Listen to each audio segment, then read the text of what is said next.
Hola, hola, ya. Bueno, vamos a empezar el tema de el complejo teniosis cisticercosis. Con la doctora Durán ya vieron la primera parte, ¿verdad? Entonces toda esa primera parte no la vamos a ver, ¿sí?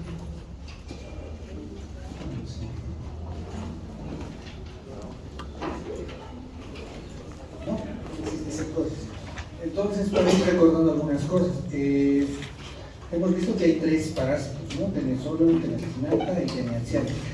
Nos olvidamos de teniasiática porque no hay en nuestro medio y solamente vemos dos, teniasolium y teniaseginata.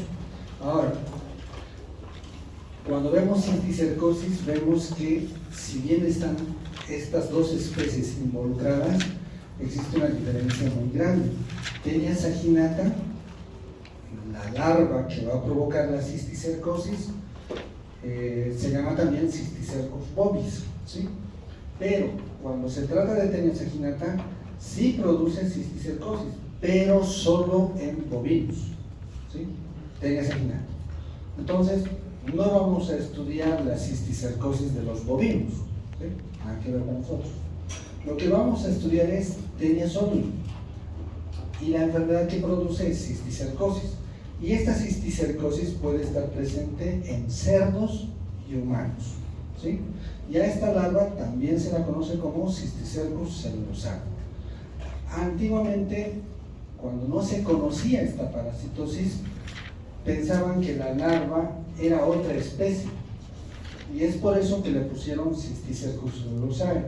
En algunos textos van a encontrar descrito como nombre científico, es decir, en cursiva, y pensaban que era otra especie, pero ahora se sabe que es parte de una misma especie que vendría a ser Teniasolium.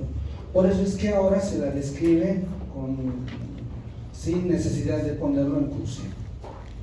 Entonces, lo que han ido viendo con la doctora Durán ha sido esto. Este es el ciclo biológico, y como ya saben ustedes, es un ciclo de tipo heteroxeno. Entonces aquí hay un hospedador, este vendría a ser el hospedador definitivo y este sería nuestro hospedador intermediario. Entonces acá está el gusano de 6 metros, y ya saben, cuando una persona tiene el gusano de 6 metros, tiene una enfermedad que se llama teniosis. Y si tiene una larva dentro del organismo, se llama cisticercosis.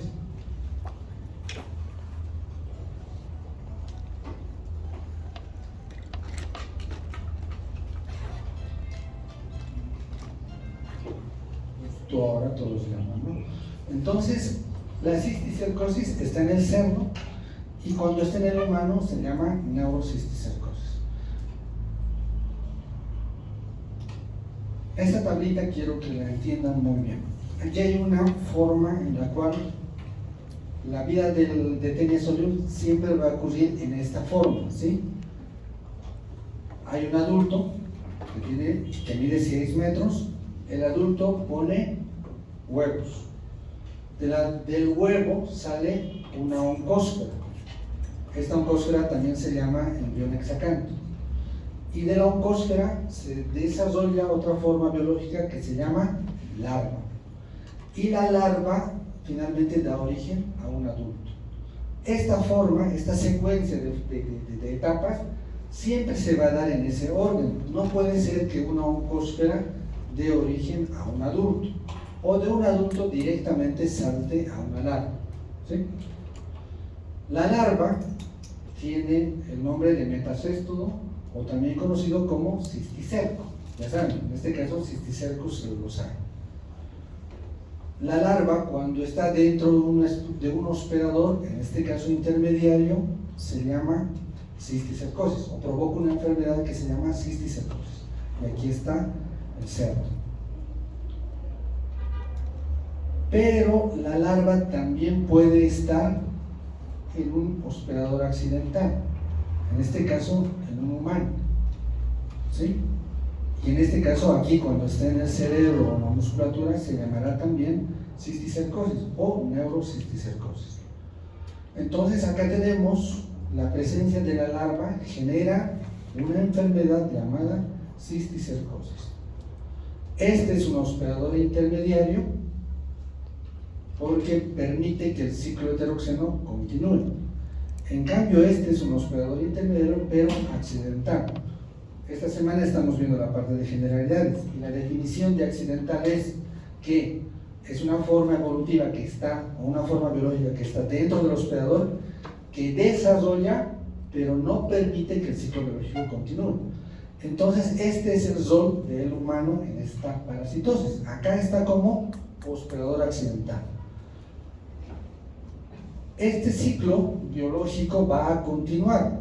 Para que la larva desarrolle a un adulto, lo que tiene que pasar es que alguien se coma esta larva, ¿sí? Y no es que se come directamente la larva está en la musculatura de los cerdos, ¿no? Entonces, ¿cuál será el mecanismo de infección para que se desarrolle un adulto? Ahí entra el consumo de carne semicocida de cerdo. Si pasa ese mecanismo, esta persona que ha consumido esta carne va a tener una enfermedad que se va a llamar teniosis. Teniosis, ¿por qué? Porque dentro va a desarrollar al gusano adulto. Pero aquí el hombre ya está actuando ya no como hospedador accidental, sino como hospedador definitivo, porque la forma que está dentro de este humano es el gusano adulto.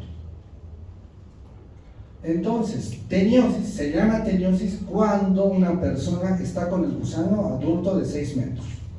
Tiene esa enfermedad llamada teniosis y su mecanismo de infección es este, consumo de carne, ¿sí? Se llama cisticercosis o neurocisticercosis, la otra enfermedad, y está siendo provocada por una forma que se llama larva. Pero, ¿cuál ha sido la forma infectante que ha ingerido para poder desarrollar y tener cisticercosis? En otras palabras, ¿cuál ha sido el mecanismo de infección para tener cisticercosis? Viendo el esquema, ¿cuál sería? Consumo de huevos, es decir, lo que ha entrado al hospedador, en este caso al hombre, ha sido huevos, ¿sí? Han entrado los huevos. ¿Por qué mecanismo? Ano, mano, boca, ¿sí? Es decir, nadie se come heces fecales. El único que se come heces fecales es el cerdo. Su mecanismo de infección ha sido coprofagia, ¿no? Se ha ido y se comió. Entonces nosotros los humanos vamos a tener esta cisticercosis por haber ingerido huevos, pero por un mecanismo, uno que acaban de decir, ano, mano, boca, ¿sí? Otro, una persona que tiene el gusano de 6 metros, ha defecado y ha contaminado el agua, ha contaminado vegetales. Entonces el otro mecanismo será la ingesta de agua contaminada con huevos de tenia, ¿sí? Es decir, ese es el mecanismo. Pero el huevo no es que directamente salta y se convierte en larva, ¿no ven? Porque esa es la lógica. El huevo entra hasta el estómago, entra en contacto con el ácido, con el pH ácido del estómago, con los jugos biliares, y se rompe la membrana que está envolviendo al huevo. Y del huevo emerge ¿qué? La oncósfera. Y la oncósfera en el intestino penetra las velocidades intestinales, llega al torrente circulatorio y del torrente circulatorio se disemina por todo el cuerpo. Pero básicamente el sitio que más se irriga es el cerebro. Por medio de la circulación como oncósfera llega al cerebro. Y cuando ha llegado al cerebro se convierte en la siguiente forma biológica: larva, ¿sí? Entonces, la larva, ¿a partir de qué forma biológica se desarrolla? O también llamado embrión hexagámico, ¿sí? Son dos cosas completamente diferentes. No es que el huevo directamente salta y se convierte en larva, ¿sí? Sigan esa lógica, por favor. Y en todas las parasitosis sigan esa lógica. No puede haber de adulto directamente a larva. Y vean que los mecanismos de infección no son los mismos. Para cisticercosis es otro tipo de mecanismo de infección y para teniosis es otro mecanismo de infección.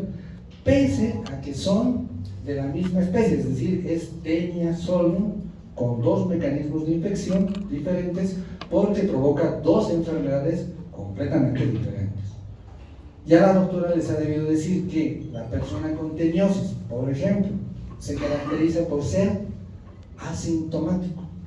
La mayoría de las veces es completamente asintomático, es decir, no presenta ninguna manifestación que motive la consulta, ¿no? ¿Qué acciones patógenas tiene? Tiene exfoliatriz, pero no repercute clínicamente, es decir, no es que por la acción exfoliatriz esta persona va a quedar completamente desnutrida, pero exfolia, se alimenta, pero clínicamente no tiene una repercusión. ¿Sí? Esto es teniosis. Acá está lo mismo, otra forma de plantear el ciclo biológico, y lo que ustedes tienen que hacer es, para el momento del parcial, tienen que soñarse con este ciclo biológico.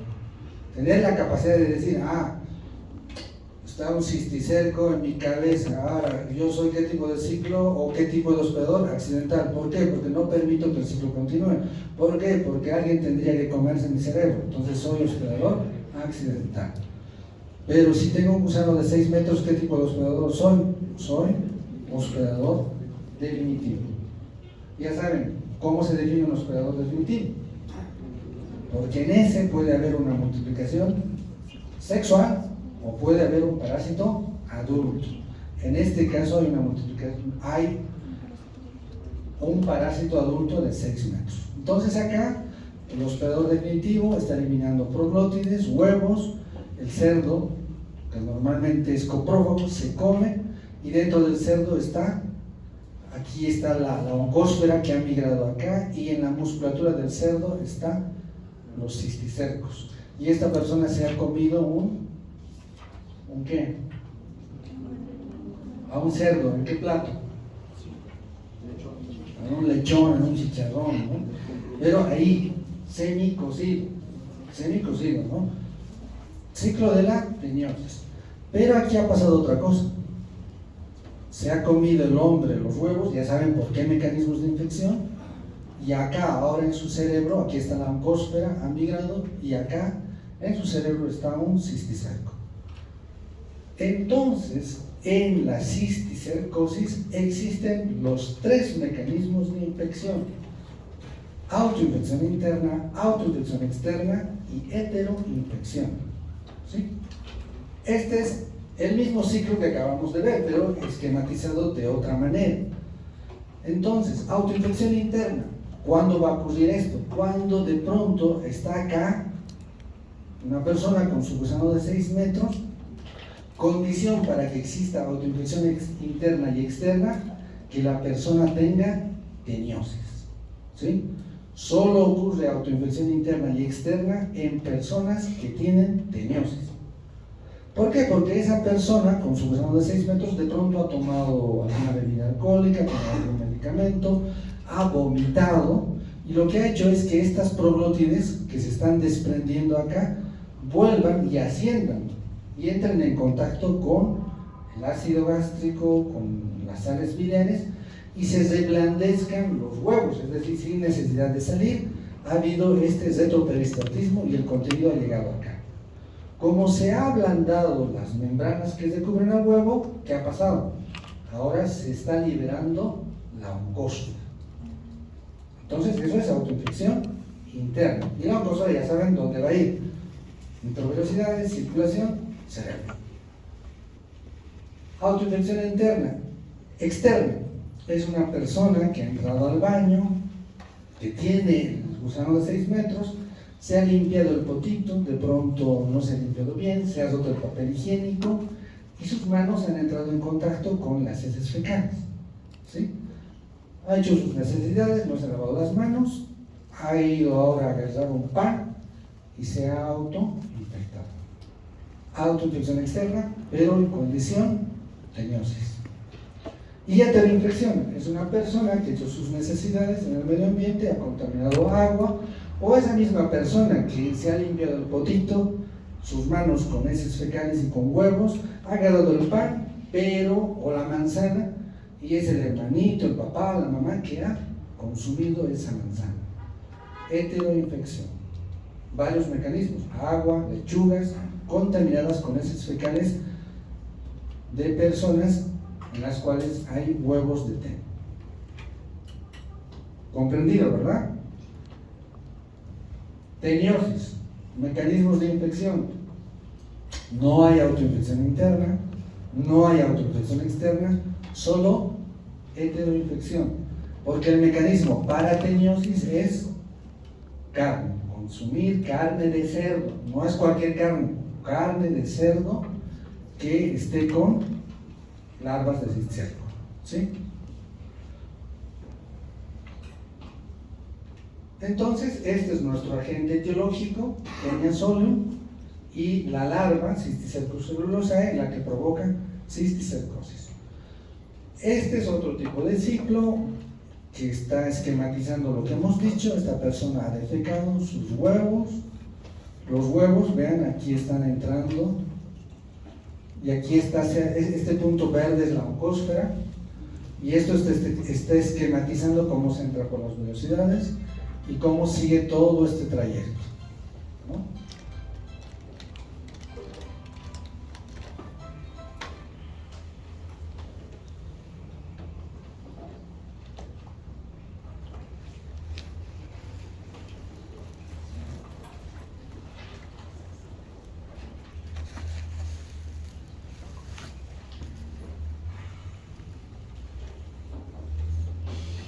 Y finalmente, por medio de la circulación, la oncósfera llega y se convierte en una larva. Entonces, este trayecto se va a repetir igual en el cerdo, ¿no? Y aquí están los puntos azules que representan los cisticercos, ¿sí? Aquí están los cisticercos en la carne, desarrollo de teniosis, ¿sí? Se entiende, ¿verdad?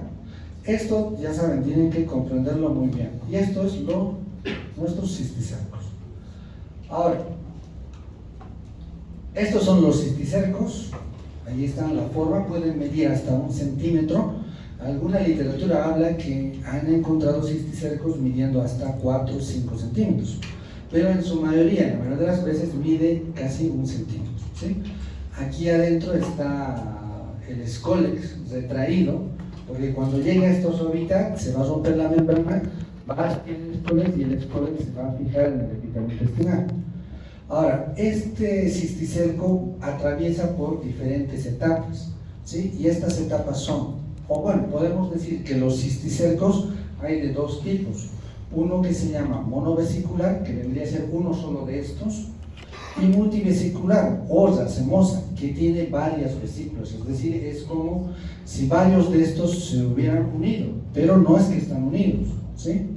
Entonces, ¿cuáles son las etapas que siguen estos cisticercos? Primero son, así como está ahí, es decir, una oncósfera ha llegado hasta el cerebro y ha comenzado a desarrollar, a crecer, y adentro está el escólex retraído envuelto por una membrana que tiene líquido. Este cisticerco primero es una forma vesicular, pero con el pasar del tiempo se va degenerando, va perdiendo su capacidad de ser vesicular y se vuelve coloidal, entra en una etapa de descomposición, de muerte, ¿sí? Y se vuelve una forma granular y finalmente se muere y se calcifica, ¿sí? Entonces estas son todas las etapas que sigue este cisticerco, o son las formas: forma vesicular, forma coloidal, forma granular y forma calcificada. Algo diferente sucede con esta forma racemosa. Es uno de estos que al lugar que ha llegado ha empezado a crecer de manera desproporcionada y formando una serie de lóbulos. Este es uno solo, es decir, era uno de estos nada más, y vean cómo ha ido creciendo completamente deforme, es decir, ha ido creciendo de manera exagerada, hasta de pronto tener hasta una forma de racimo. Por eso es que le han puesto forma racemosa. Y acá incluso se ha degenerado por completo y ha perdido hasta su forma racemosa. Entonces este es uno solo, es decir, no es que varios de estos se han juntado y han hecho un racimo, es uno solo que ha ido creciendo de manera desproporcionada. Esta forma que están viendo acá, de pronto ocurre cuando las oncósferas han llegado al parénquima del sistema nervioso central, ¿sí? Han llegado a esta parte como oncósfera y han ido sufriendo el desarrollo de todas estas etapas. Y esta otra forma es cuando han llegado a otro lugar, que ahorita les voy a mostrar. Creo que tengo una diapositiva. Entonces, en esta diapositiva lo que estamos viendo más o menos es una descripción histopatológica de los cisticercos. Aquí han encontrado al cisticerco, lo han cortado y han visto cómo es la parte interna, bien marcada, bien desarrollada. Aquí hay unos espacios, hay una serie de espacios, pero vean cómo al ir pasando de etapas, de ser vesículas, se vuelven formas coloidales y granulares, están en transición, están ya en proceso de degeneración, va cambiando estos espacios, ¿sí? Y finalmente llegan a estar muertos y completamente calcificados. Si nosotros hacemos una tomografía, podemos ver estas etapas. Y acá vemos el cisticerco que está acá. Esta es una tomografía. Esta es una resonancia, esta es una tomografía. Aquí hay 1, 2, 3 en etapa vesicular. Acá tenemos 1, 2, 3, 4, 5, 6, 7, 8, 9, 10 en etapa coloidal. Acá se ve uno, aquí otro y aquí otro, ¿sí?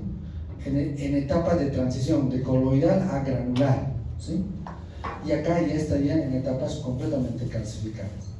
Estas etapas iniciales son estadios viables, ¿sí?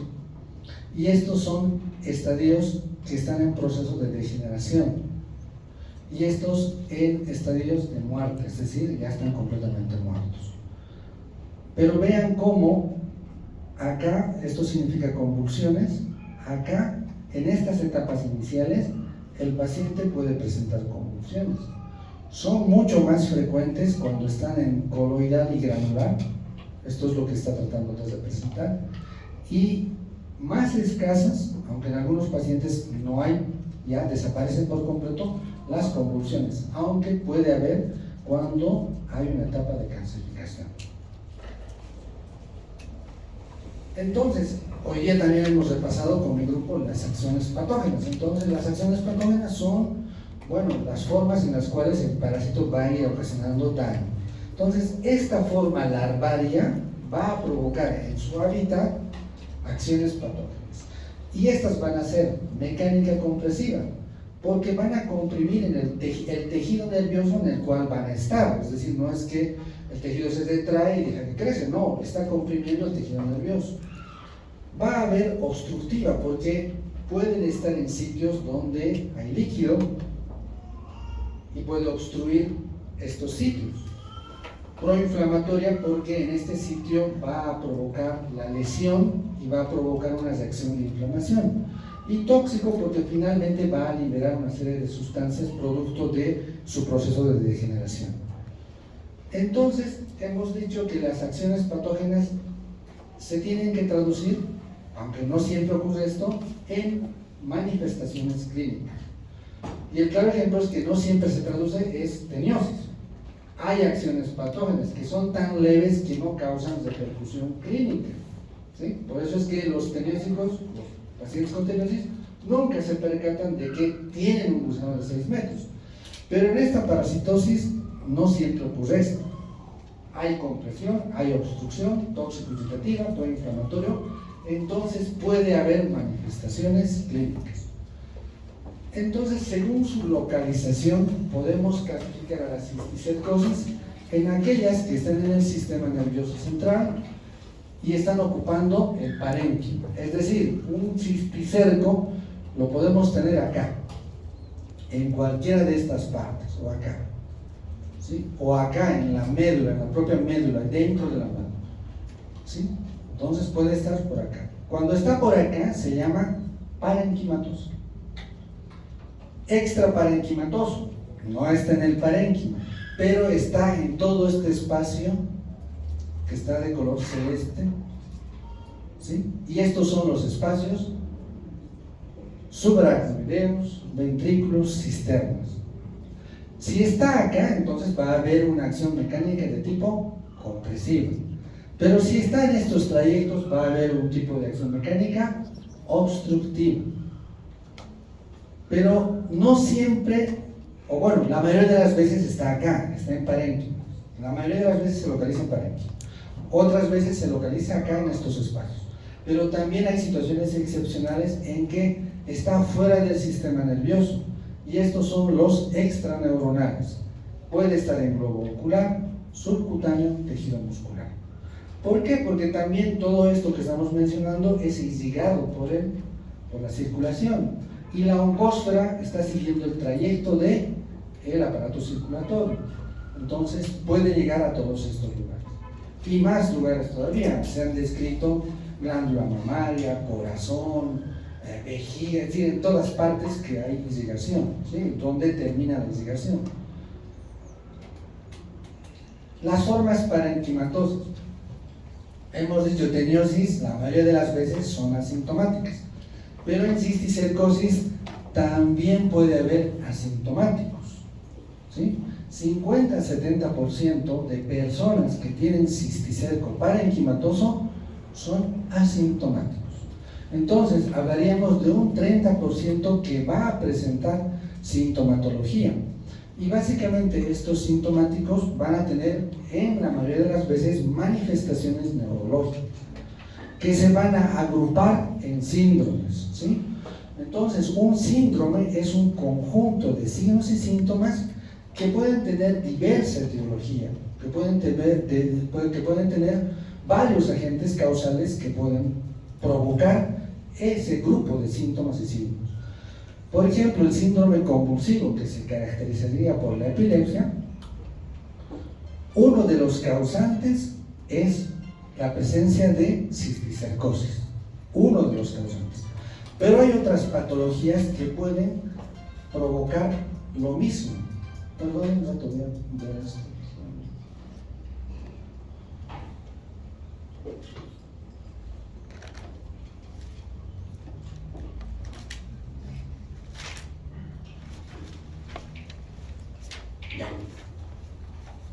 Entonces puede haber estas posibilidades. Si hay algo que no está claro, me avisan para que yo los aclare, ¿sí? Entonces va a haber los síndromes, que son conjuntos de signos y síntomas, y en este caso la epilepsia como tal puede ser provocada por otras patologías, ¿sí? Síndrome demencial, es decir, que puede ver que esa persona que esté con cisticercosis puede volverse un paciente psiquiátrico, es decir, volverse esquizofrénico. Y cuando está fuera del parénquima, también las manifestaciones van a ser completamente diferentes. Entonces, el extraparenquimatoso de pronto está acá obstruyendo y acá va a haber, lo voy a parar, ¿no? Para que no... Ya, mejor así. Entonces, si se obstruye, puede haber hidrocefalia, puede haber un síndrome de hipertensión arterial o pseudotumoral. Todo esto que acabamos de mencionar, asintomático, sintomático, depende de esto. No es lo mismo tener un cisticerco que esté en el parénquima a tener 20 o 30.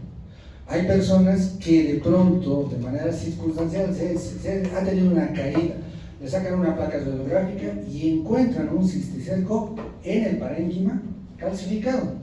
Y se le pregunta, ¿alguna vez te ha dolido la cabeza? ¿Alguna vez has tenido convulsiones? ¿Alguna vez? No, nunca, nunca. Es decir, asintomático, completamente asintomático. Entonces, depende las manifestaciones del número de larvas que estén en algún determinado lugar. Tamaño. Algunos pacientes han tenido un solo cisticerco, pero ha crecido hasta 4 o 5 centímetros y las manifestaciones han sido realmente evidentes, ¿sí? Estadio biológico. Hemos dicho que hay esos estadios del cisticerco, ¿no? Las formas vesicular, coloidal.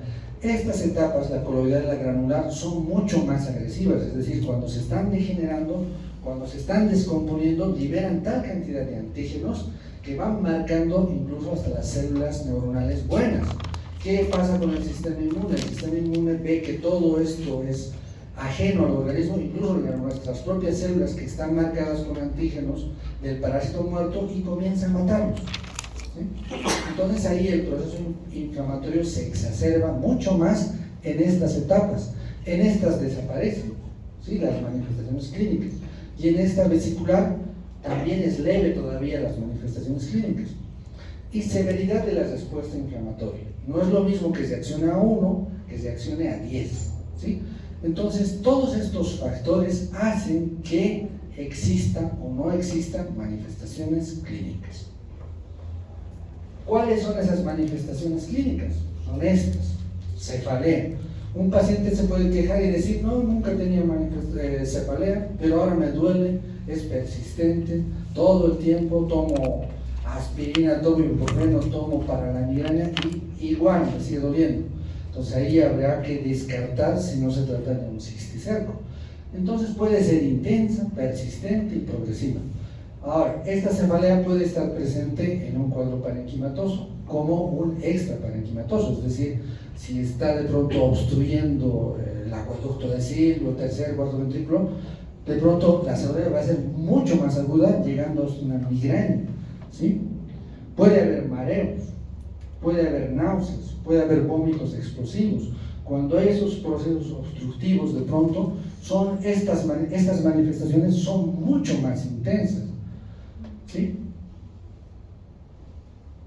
Y los extraparenquimatosos, por ejemplo, esta es una fotografía tomada de fondo de ojo, y esto es en globo ocular, es decir, el paciente viene y dice, hay algo que siento que está en mi ojo, que se mueve, o hay algo que no se mueve, pero está, es como algo que me dificulta ver.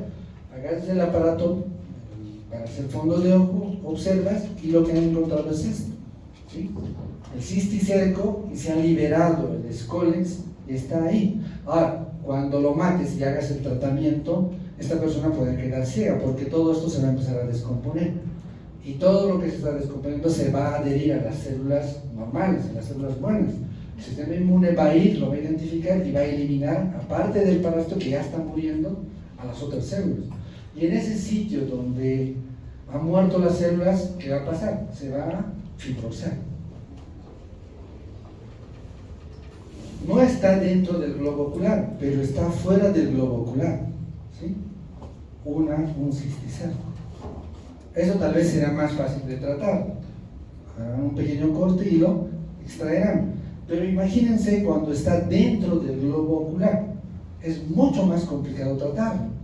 No podrás hacer una intervención quirúrgica, porque imagínense cortar el globo ocular, eso es imposible de hacer. Entonces sí o sí harás con medicamentos. Muscular, la otra forma de presentación. Aquí todos estos son cisticercos. Han hecho una placa radiográfica, ya se ha calcificado, y aquí tienen varios de estos cisticercos. Subcutáneo, todos estos puntitos son cisticercos. ¿Qué ha tenido que pasar con esta persona para tener tal cantidad de cisticercos? O con esta otra persona. Es decir, esta ya sería de una necropsia, ¿no? O de una autopsia. Han hecho el corte y vean la cantidad de cisticercos que hay. ¿Cómo se ha contagiado? Comiendo gran cantidad de huevos. Su higiene, su aseo debió ser muy malo. De pronto tal vez era un paciente, qué sé yo, de condición muy pobre, o tal vez un paciente psiquiátrico, porque hay pacientes psiquiátricos que se comen las heces fecales, ¿no? Usualmente era una persona indigente que comía lo que podía, no tenía hábitos higiénicos, pero ha logrado tener tal cantidad de cisticercos. ¿Qué manifestaciones clínicas tenía? Este debió tener de todo. Ahora, también depende mucho. Tienes un cisticerco y justo está en el área que corresponde auditiva, o en el quiasma óptico, justo ahí metido el cisticerco. Entonces esa persona de pronto tiene todos los sentidos menos el sentido de la vista. O de pronto se queda hemipléjico o parapléjico. Entonces depende mucho del sitio en el cual se localiza el cisticerco para que existan manifestaciones clínicas. Pues ustedes saben, han visto en neuroanatomía, cada una de estas partes tiene una función, está relacionado con algo. Entonces, también dependerá de eso, ¿no? Y la clave va a ser identificar y guiarse por todas esas características clínicas y apoyarse con el diagnóstico laboratorial. Diagnóstico, ahí falta acento. ¿Cómo se hace el diagnóstico de esta parasitosis? Generalmente se utiliza este tipo de pruebas, ¿no? Ahí está el inmunoblot, que tiene muy buena sensibilidad, 98%, especificidad 100%.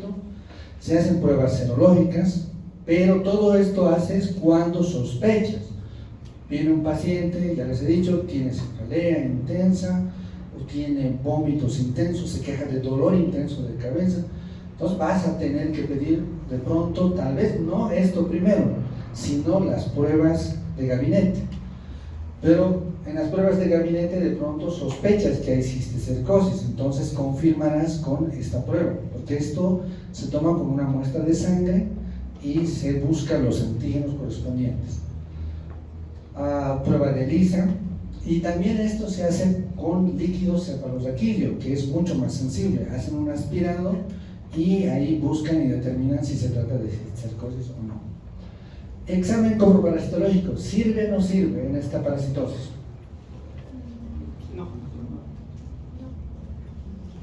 No, entre comillas, parece que no sirviera. ¿Por qué? Porque el problema está en la cabeza, ¿no? El cisticerco no defeca y entonces no va a llegar a las heces fecales algún elemento que bote el cisticerco, ¿sí?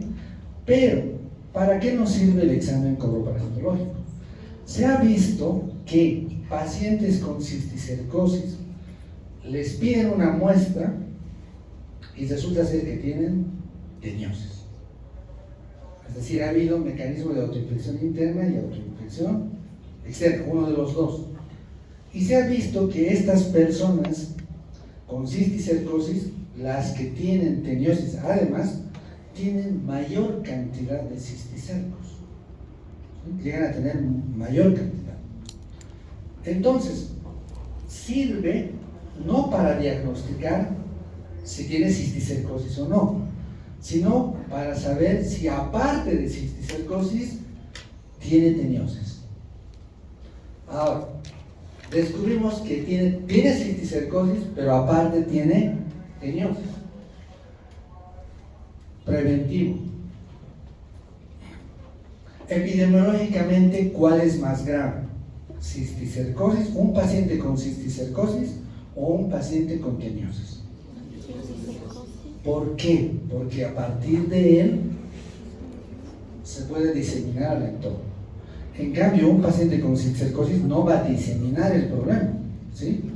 Entonces, la estadística nos dice que en algunos trabajos han encontrado que pacientes con cisticercosis tenían hasta de 1 a 5%, además teniosis. En algunos otros trabajos han encontrado hasta 25%. Cisticercosis más teniosis, es decir, tenían los dos problemas. En Perú, que es nuestro país con el cual colindamos, han encontrado hasta 15%. ¿Sí? Es decir, cisticercosis más teniosis en 15%. ¿Me están siguiendo, verdad? Entonces, para esta parasitosis, el diagnóstico básicamente comienza por esto, ¿sí? Rayos X. En los rayos X no se ve muy bien las primeras etapas, pero sí se ve cuando está calcificado. La tomografía y la resonancia magnética nos ha ayudado bastante a sospechar, porque se ve muy claro que corresponde a una cisticercosis, es decir, con la resonancia magnética se puede ver hasta el excolis y se pueden ver sus 4 ventosas y su doble corona de ganchos. Frente a eso tienes la certeza 100% de que ese paciente tiene cisticercosis. Un electroencefalograma te puede mostrar los tipos de alteraciones asociados con tipos de epilepsia, pero no te permite hacer el diagnóstico. No puedes precisar y decir 100%, se trata con un electroencefalograma, esto es cisticercosis. No hay un patrón que te diga en un 100%, esto es cisticercosis. La siguiente semana llevamos la parte de diagnóstico. Y en la parte de diagnóstico, en la parte de pruebas de gabinete, dice, las pruebas de gabinete apoyan el diagnóstico clínico. de pronto en esta parasitosis es casi la única que las pruebas de gabinete sirven para hacer diagnóstico, ¿sí? Por este avance tecnológico que te permite ver el Escolex en toda su forma. Entonces tú, frente a eso, ¿qué haces? No puedes negarte y decir, no, parece que no es Escolex, ¿no? Porque se puede ver muy bien. Entonces esto es resonancia magnética, y ahí vean, están los cisticercos. Pero no es tan fácil. Si fuera tan sencillo, los investigadores no hubieran hecho esto, ¿sí? ¿Por qué? Porque existen muchas posibilidades en las cuales el cisticerco puede estar en el cerebro. Has hecho resonancia magnética, has hecho tomografía, pero sigue habiendo dudas. Entonces, para eso, ¿qué han hecho los investigadores, los especialistas? Han hecho ciertos criterios que te ayudan a tomar decisiones. Ahí están, por ejemplo, los criterios absolutos. Es 100% cisticercosis cuando, dice acá, demostración histológica del parásito a partir de la biopsia de una lesión cerebral o medulloespinal. Entonces, has entrado a intervenir, has sacado el cisticerco, lo has mandado a patología y te dicen 100% cisticercosis. Criterio absoluto. Visualización del cisticerco subretiniano. Has agarrado un fondo de ojo, el aparatito para ver fondo de ojo, y lo estás viendo. Entonces eso nadie te puede negar, le puedes sacar una foto, listo, hay 100% cisticercosis. Demostración concluyente de un Escolex dentro de una lesión quística en el estudio de neuroimagen. Lo que les decía, la resonancia o la tomografía ha logrado sacar tan bien al Escolex que es innegable que sea otra cosa. ¿Sí? Entonces 100% ahí, tú dices, esto es cisticercosis. Pero aquí falta unas 4 columnas más o 4 filas más, donde hay criterios mayores de neuroimagen, criterios menores de neuroimagen, criterios epidemiológicos que te dicen, si no tienes todo esto, entonces puedes decidir y decir, es cisticercosis por estas otras posibilidades. Lesión quística sin Escolex discernible, es decir, que parece, pero más mejora de lesiones A. No está aquí las lesiones A, lesiones quísticas multilobuladas en el espacio subaracnoideo, lo que decíamos, la forma racemosa. Calcificaciones cerebrales parenquimatosas típicas. Entonces tú puedes ir tomando todos esos y decir, sí, esto es muy compatible con cisticercosis. Entonces estos son los criterios que están en la tabla del doctor Martínez, es decir, en el copiadito que se me dio a comprar, ahí está descrito todo esto, ¿sí? Tratamiento, control. Se ha visto en algunas situaciones que le sacas la placa radiográfica, la tomografía, estás seguro que es un cisticerco, pero el paciente no tiene clínica, no se queja de absolutamente nada, no le duele la cabeza, no convulsiona, no está loco, nada. Entonces dices, hay que controlarlo. Lo vas controlando en el tiempo y resulta ser que en un año, en 2 años, ese cisticerco se ha calcificado por completo y el paciente nunca ha tenido manifestaciones clínicas, no ha habido necesidad de darle antiparasitarios y nada, control, solamente control con las placas de resonancia o de tomografía. Albendazol, praziquantel, son los medicamentos que actualmente se usan para el tratamiento de esta parasitosis. Pero a esto se tiene que sumar los corticoides, ¿sí? Porque hemos visto que pacientes que de pronto se quejaban por cefaleas persistentes, cuando les comienzan a dar albendazol y praziquantel, matas al parásito y la reacción inflamatoria se agudiza, se intensifica mucho más. Para contrarrestar ese proceso inflamatorio tan exagerado, utilizas corticoides, ¿sí? Entonces es una forma de remediar o de limitar las manifestaciones clínicas. Entonces generalmente siempre hacen albendazol con corticoide o praziquantel con corticoide. Anticonvulsivantes. La cisticercosis es una de las principales causas de epilepsia en los pacientes. ¿sí? Entonces, generalmente la mayoría de los pacientes que tienen cisticercosis se quejan ¿de qué? De que tienen convulsiones, ¿sí? Entonces está como de pronto aquí puede estar alguien y ¡pac! Se tumba al suelo y empieza a temblar, empieza a convulsionar. Podríamos suponer que posiblemente sea cisticercosis. Se ha visto que casi el 30% de casos son provocados por cisticercos, las epilepsias. Pero ya también les repito, no les vuelvo a repetir, no siempre es cisticercosis, puede haber otras patologías que estén desencadenando este cuadro convulsivo. Cirugía no es la primera opción, ¿sí? Cirugía se recomienda cuando, por ejemplo, el cisticerco es accesible, es decir, está muy superficial.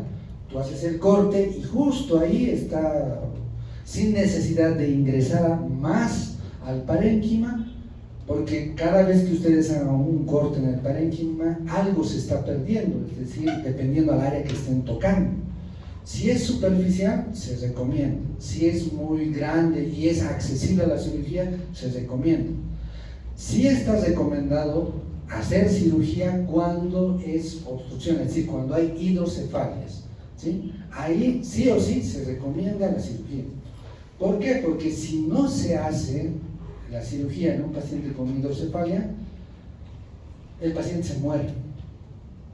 Entonces, ahí tienen que hacer una derivación, hacer que el líquido cefalorraquídeo derive al lugar, generalmente abdomen, y intervienen quirúrgicamente, porque esa es una emergencia quirúrgica. Entonces, un paciente no puede estar meses con una cefalea, con vómitos intensos, porque la presión intracraneal está aumentando y sí o sí ahí hay que intervenir y hacer la cirugía correspondiente. Profilaxis. Igual, ya saben la diferencia entre profilaxis y medidas de control.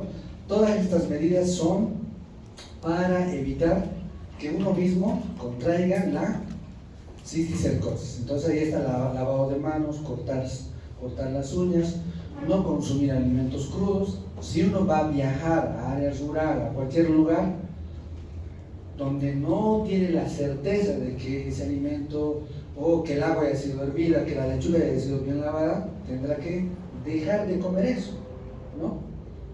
Y comer todo lo que es cocido, ¿sí? Comprar alimentos crudos garantizados, ¿no? A veces eso es un poco complejo, es decir, vamos a comprar una lechuga y no le decimos, esta lechuga ha sido regada con qué tipo de agua, ¿no? Nosotros compramos la lechuga y en la casa habrá que lavar. Utilizar para 1 litro de agua 3 gotas de tintura de yodo, sumergir en esa solución verduras por 15 minutos. Medidas de control. Desparasitación masiva. ¿Por qué hacemos la desparasitación masiva? No para matar al cisticerco, sino para matar a la tenia. ¿Por qué? Porque la persona que tiene tenia tiene 15% de probabilidad de tener también cisticercosis. Saneamiento ambiental, alcantarillado, es decir, en la medida en que no tengamos heces fecales en medio de la calle, vamos a evitar también contraer cisticercosis. Estas son medidas de control, ¿no? Medidas que se aplican a toda la población. Tratamiento a pacientes con teniosis, lo mismo, ya sabemos por qué. Educación, lo mismo, enseñar todos estos detalles. Ordenanzas municipales para el control de manipuladores de alimentos. Debería haber una norma que todo aquel que vende algún producto alimenticio, salteñas, qué sé yo, algún plato en la calle, tendríamos que tener la garantía de que esta persona no tenga teniosis. Más, si ustedes van a comprar su salteña y esa persona agarra con sus manos la salteña y les dan a ustedes, entonces, mucho cuidado. Entonces tendría que haber esta normativa. Búsqueda de pacientes con teniosis. A todo paciente que haya tenido cisticercosis, sí o sí habría que practicarle un examen cobroparasitológico. Esto es lo que normalmente ocurre en las periferias de ciudades, de pueblos, basura, niños que están defecando ahí, el cerdo es coprófago y bueno, pues adquiere cisticercosis. Esta niña tendrá buenos hábitos higiénicos, dudo mucho, ¿no? Entonces ahí se habrá limpiado bien el potito, se habrá después lavado las manos, dudo mucho. ¿Podrá tener cisticercosis? Podrá tener cisticercosis. Cerdos con cisticercosis, estos al final van a ir al mercado Y esto es lo que usualmente se ve, aunque aquí ya no es muy frecuente. Aquí en la ciudad es poco frecuente ver cisticercos en carne de cerdo. Ya prácticamente es un milagro encontrar eso. ¿Por qué? Porque hay una intendencia municipal que revisa, verifica. Si nosotros queremos hacer un lechón, ¿de dónde vamos a ir a comprar? De la garita, ¿no? En la garita hay, bueno, de los supermercados sería nuestra primera opción, ahí es más garantizado. En la garita antes habían algunos trabajos que reportan que encontraban, hasta el 70, 72, se reportaba el hallazgo de carne de cerdo con cisticercosis. Pero ahora es muy raro. Pero esto puede haber en ventas callejeras de barrios periféricos o en la ciudad del Alto. En la ciudad del Alto hay muchos mercados improvisados, ¿sí? Mercados callejeros. Y hay también mucha gente que desconoce, ¿no? Ve, hay unas cosas, unas manchas blancas, eso, bueno, lo hacemos coser y no pasa nada, según su lógica, ¿no? Entonces puede haber esta posibilidad. Se consume esta carne y esa persona tiene teniosis y pone en riesgo a su entorno. Peor todavía en las provincias, área rural. Área rural puede que esto esté muy frecuente como agilidad. La persona que tiene un chancho con cisticercosis, si quiere vender porque no quiere perder el dinero, porque le ha costado criar un cerdito y ahora lo quiere vender, pero resulta que encuentra cisticercos. ¿Cuál sería la forma en la cual pueda vender sin que le incauten su producto? Quiere vender en el alto, supongamos, embutidos, ¿sí? Porque aquí, ¿quién revisa el embutido y dice, este es cisticerco o es grasa? Nadie, ¿no? Ni conocen qué es el cisticerco. Y bueno, antes llamaban a esta enfermedad como triquinosis, ¿sí? Pero es otro parásito que produce la triquinosis, el triquinella spiralis, que vamos a ver también. Pero entonces acá lo que nosotros debemos de llamar correctamente se llama cisticercosis. La gente lo conoce como triquinosis. Entonces, acá en estos embutidos puede pasar de contrabando esta carne con cisticercosis. Y podemos comer en esta presentación. Y ahí está lo que normalmente pasa, ¿no? Esto es algo frecuente. Esta persona está vendiendo, entregando con su mano, y si tiene teniosis, y si no tiene buenos hábitos higiénicos. Lo mismo aquí, está manipulando carne. Acá podemos enfermar de cisticercosis y de teniosis. La carne tiene cisticercos. De pronto en el centro no está bien cocido. Comemos eso y enfermamos de teniosis. Pero la lechuga también ha venido de un sitio en el cual llegan con aguas hervidas, no sabemos, y tiene huevos de tenia sólido. Comemos y enfermamos de cisticercosis. Le quitamos el arroz y lo ponemos pan. ¿Qué sería eso? Cuando vamos al estadio, hay desfiles, sentimos el olor al choripán, que es un rico olor, a mí me gusta, pero nos los ha lavado bien nuestra casera, la lechuga. El chorizo que está poniendo ahí, el embutido, es Dilma, es Torito, es ¿Le preguntamos eso? No, simplemente agarramos y adentro. Entonces vean que puede haber la transmisión muy fácilmente, es decir, porque existen ciertos problemas que han sido dilucidados ya. Antes se pensaba que este problema era un problema que solo ocurría en zonas rurales, ¿sí? Era un problema de zonas rurales. Pero resulta ser que este es un trabajo que se hace en el Perú. Y en el Perú, en una zona con un buen nivel económico, comienza a haber casos de convulsiones entre los pacientes, entre las personas. Hay cuadros de epilepsia. Pero estas personas de zonas altamente residenciales.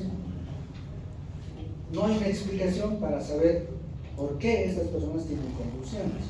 Sí tienen buenos hábitos higiénicos, tienen baño, tienen todo, ¿no? Pero comienzan a tener convulsiones.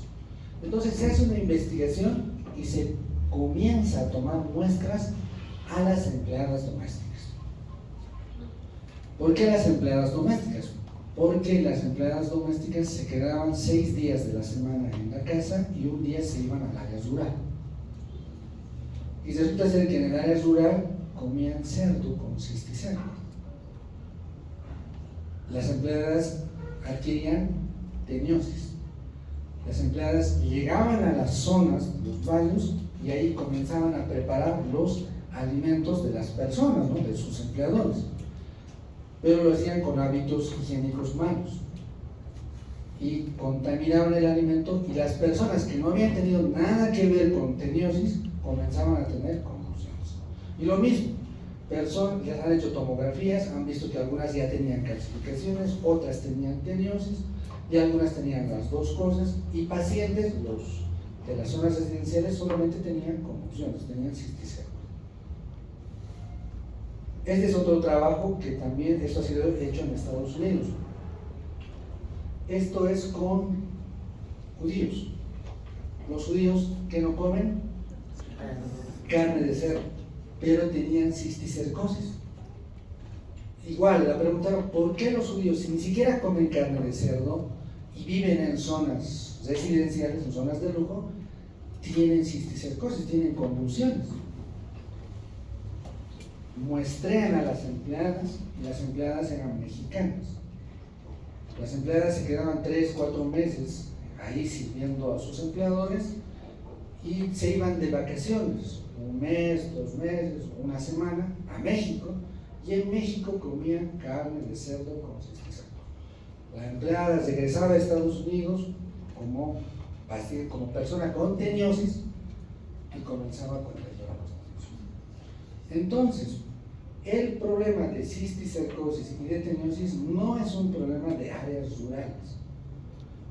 Cualquiera de nosotros que de pronto consuma en la calle, consuma lechuga o consuma algún producto que no es garantizado, podemos adquirir cisticercosis o teniosis por estas explicaciones. ¿Cuál es el riesgo en Bolivia de tener teniosis y cisticercosis? No se sabe exactamente.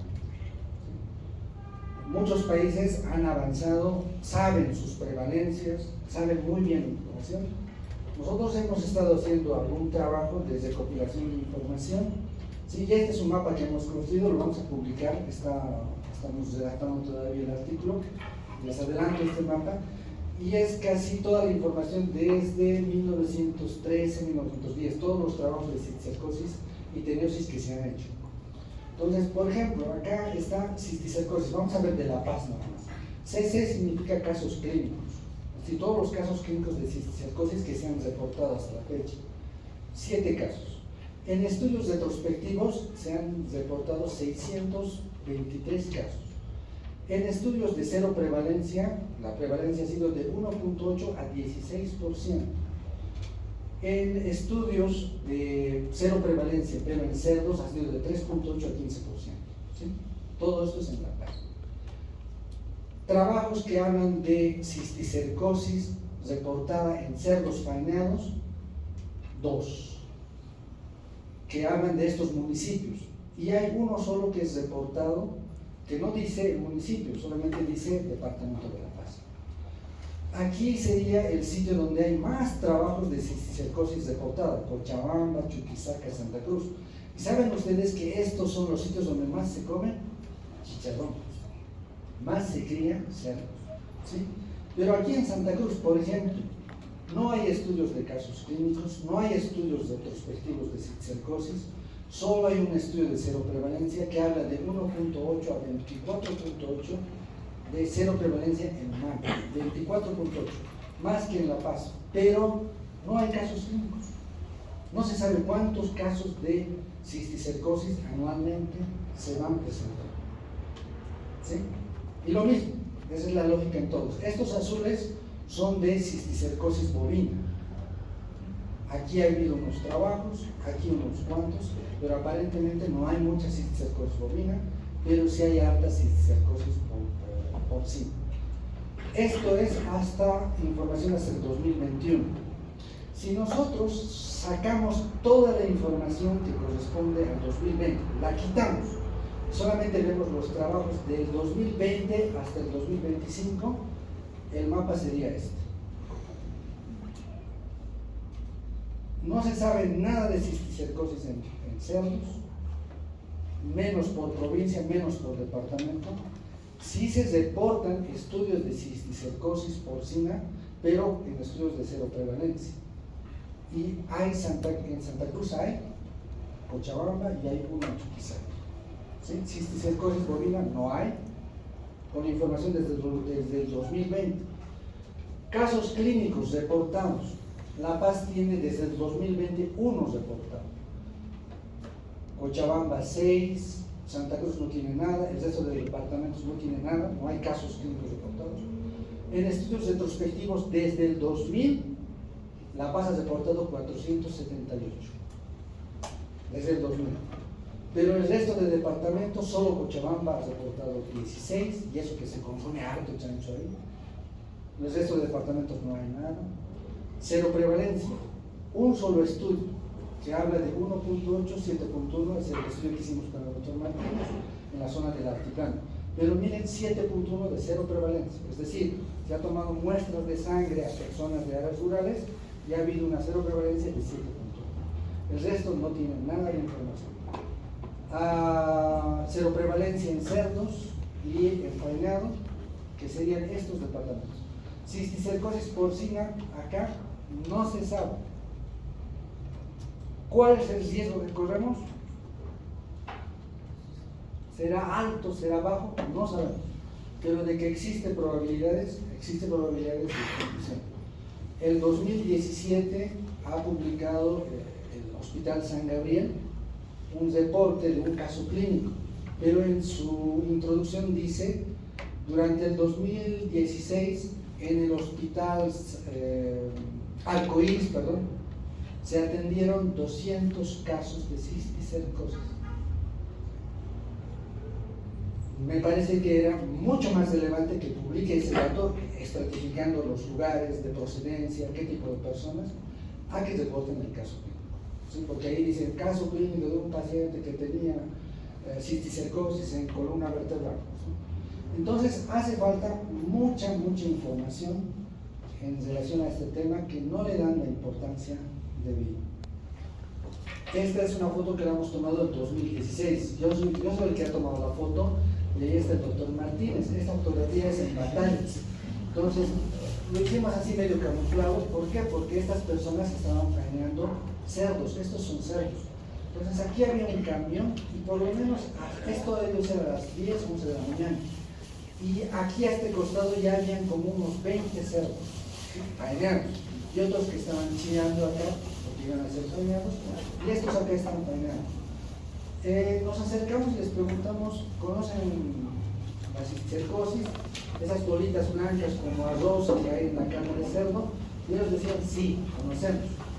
¿Y qué pasa cuando encuentran esa carne de cerdo con cisticercosis? Lo llevamos al Perú. ¿Será verdad, será cierto? No sé, pero nos salieron con eso. Pero vean que existe cisticercosis, existe el problema. El día martes va a venir el doctor Durán, que es docente de fisiología, pero que es neurólogo, y él de estos casos nos va a contar su experiencia en el manejo de casos de cisticercosis. Y es posible que venga una persona que trabaja es ambientalista, pero que hace la lucha de la cisticercosis. Ella ha ido a pelearse con estos sitios donde botan la basura, ¿sí? Y también les va a contar el problema que ella ha visto con los cerdos y con la gente que tiene cisticercosis. Entonces, no dejen de venir el día martes, que vamos a continuar con la